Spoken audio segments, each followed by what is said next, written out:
পূব দিশত সূৰুজ উদয় হয়।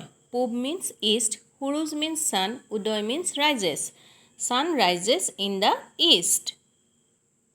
নামঘৰত গধূলি দবা বজায়। In the prayer hall, a large kettle drum is played in the evening.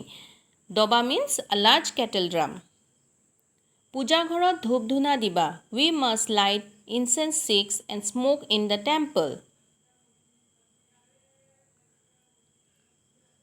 ভগৱানক কাকতি কৰিবা। We must pray to God.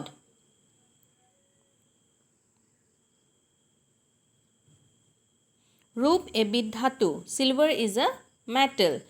ধাতু means metal. Okay.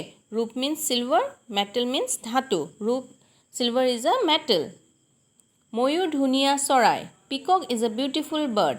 ময়ূৰ means peacock, beautiful means ধুনীয়া। সাগৰৰ উপকূলত নাৰিকল গছ ভাল হয়। Coconut grows well near the seashore.